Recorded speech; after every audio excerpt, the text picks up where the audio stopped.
जैसे सती स्त्री कौन? बोले जो केवल अपने पति में निष्ठा रखे वो सती, और पति को छोड़कर कहीं अन्यत्र उसका मन गया तो वो कौन? बोले व्यभिचारिणी। ये मति भी सती और व्यभिचारिणी होती। मति को व्यभिचारिणी होने से बचाना चाहिए। मति हमारी व्यभिचारिणी न हो, भगवान मुकुंद में लगे, और मुकुंद में लगे तो वो मति सती है। सुखदेव जी कहते हैं स्यान मुकुंदे मति सती ही। हे राजन, योगिनाम नृप निर्णीतम हरेर नामानुकीर्तनम। हे राजन, सभी योगियों ने ये निर्णय किया है कि जीव के कल्याण का सर्वश्रेष्ठ मार्ग क्या है? बोले हरेर नामानुकीर्तनम। भगवान का नाम कीर्तन, भगवान के गुण का वर्णन, यही जीव के कल्याण का श्रेष्ठ मार्ग है। ये सभी योगियों ने निर्णय किया है। योगिनाम नृप निर्णीतम। इसलिए हे राजन, तुम चिंता मत करो, मैं तुम्हें भगवान की मंगलमयी कथा सुनाऊंगा। और ये कहते हुए सुखदेव भगवान ने सर्वप्रथम राजा परीक्षित को भगवान के ध्यान का रूप बताया। पहले भगवान के विराट रूप का वर्णन किया। विराट रूप का वर्णन करते हुए सुखदेव जी ने कहा राजन, पहले तुम ये भावना बनाओ। क्या भावना बनानी है? बोले ये भावना बनाओ कि जो कुछ है सब भगवान है। शुरुआत यहीं से होती है। कैसे ये भावना बनेगी कि सब भगवान है? बोले वेद तो कहता है सर्वम विष्णुमयम जगत। सारा संसार विष्णुमय है, परमात्ममय है। सिया राममय सब जग जानी। शास्त्रों का सब वचन भी है। सारे संसार में भगवत बुद्धि करो कि सब भगवान है। अंतर बहिश्च तत्सर्वम। जितनी वस्तुएं संसार में हैं उन समस्त वस्तुओं में अंदर बाहर कौन है? बोले भगवान ही है।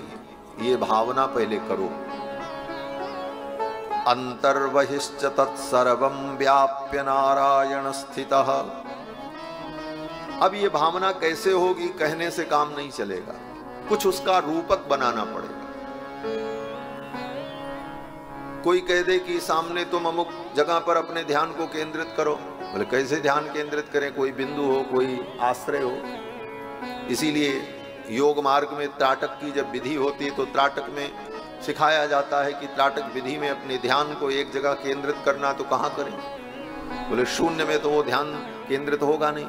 बोले तो दीवार पर सामने वाली भित्तिका पर एक कोई बिंदु बना दिया जाता है, फिर कहा जाता है उस बिंदु को तुम ध्यान से अपलक नेत्रों से देखते रहो। उस बिंदु को तुम देखते रहो, तुम्हारी पलक न गिरे, और गिरे तो फिर कोशिश करो कि बिना पलक के ही, बिना पलक गिरे हम देखते रहें। तो एक बिंदु का आश्रय लेना ही पड़ता है, तभी ध्यान केंद्रित होता है। तो भगवान को हम सर्वरूप कैसे समझें? कुछ तो सहारा लेना पड़े। तो क्या सहारा है? तो सुखदेव जी कहते हैं भावना करो कि भगवान सूर्य जो है ये भगवान की आंख है, चंद्रमा भगवान का मन है, ये पर्वत पहाड़ परमात्मा के शरीर की हड्डियां हैं। स्थूले भगवतो रूपे मनः संधारये धिया। भगवान के स्थूल रूप में,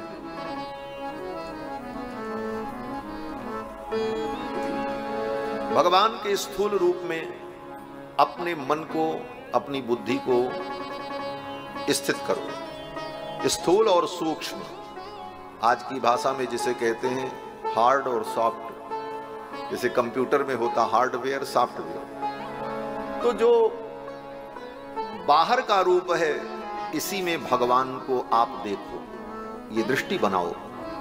कैसे बनेगी ये दृष्टि? कहते हैं पाताल में तस्य ही पाद मूलम। ये नीचे का जो पाताल लोक है, सबसे नीचे, वो भगवान का चरण है। ऊपर का जो अंतिम लोक है ब्रह्मलोक, वो भगवान का शीर्ष है। सत्यम तु शीर्षणानि सहस्र शीर्षणः। सहस्त्र शीर्षाज भगवान जो हैं, उनका जो शीर्षण है वो क्या है? बोले सत्यलोक है। ऊपर का सत्यलोक, नीचे का पाताल, ये 14 लोक इसी के बीच में है। जहां आप बैठे हैं इसका नाम भूलोक, इसके नीचे अतल, वितल, सुतल, तलातल, रसातल, महातल, तब पाताल, 7 नीचे। और आप भूलोक में बैठे हैं तो भूलोक, भुवहलोक, स्वरलोक, महलोक, जनलोक, तपलोक और फिर सत्यलोक, ये 7 ऊपर, ये 14 भुवन। इन 14 भुवन में जो सबसे नीचे पाताल है वो क्या है? बोले भगवान का चरण। और ऊपर का अंतिम जो सत्यलोक है वो भगवान का मस्तक। अब ये 7 लोकों, 14 लोकों की कल्पना भगवान के अंदर, ये भगवान का विराट रूप है। अब ये देवी देवता और समस्त सृष्टि क्या है? बोले इंद्रादयो बाहव आहुरुस्राह। इंद्र जो देवताओं के राजा हैं वो कौन है? बोले भगवान की भुजा है। कर्णौ दिशः, भगवान का जो कान है वही क्या है? बोले वो दिशा है। सोत्रम अमुष्य शब्द, और सोत्र भगवान का जो कान है, अमुष्य शब्द, वो शब्द भगवान के कर्ण में प्रतिष्ठित अनंत शब्द है। और द्यौरक्षिणी, सूर्य भगवान, भगवान के नेत्र हैं। चक्षुर अभूत पतंगः, इस प्रकार से छंदांस्यनन्तस्य शिरो गृणन्ति, वेद भगवान का शिरोभाग है। दृष्टा यम स्नेह कला द्विजानी, भगवान के जो दांत हैं वो कौन है? बोले वही यमराज है। और हासो जनोन्माद करी च माया, भगवान जो हंसते हैं वो क्या है? बोले वही माया है। भगवान की माया क्या है? भगवान हंसते हैं वही माया है। हासो जनोन्माद करी च माया, दुरंत सर्गो यदपांग मोक्षः, ब्रीडोत्तरोष्ठो धर एव लोभो। भगवान का जो ऊपर का ओंठ है वो लज्जा है, और नीचे का जो ओंठ है भगवान का वो क्या है? लोभ है। और धर्मस्तनो, धर्म भगवान का स्तन है। स्तन माने वक्षस्थल। अब स्तन की दृष्टि से भी व्याख्या करो तो भगवान के 2 स्तन हैं, 2 वक्ष, और वो 2 क्या है? बोले वही धर्म है। एक सकाम धर्म, एक निष्काम धर्म। ऐसी व्याख्या भी भावनात्मक ढंग से समझ सकते हैं। तो स्तन जो है वो धर्म है। अधर्मोथोस्य पृष्ठम, और अधर्म जो है वो भगवान का पृष्ठ है, पीठ है। अधर्म भी भगवान से अलग नहीं है, अधर्म भी भगवान में ही है, लेकिन वो भगवान का पृष्ठ है, पीठ है।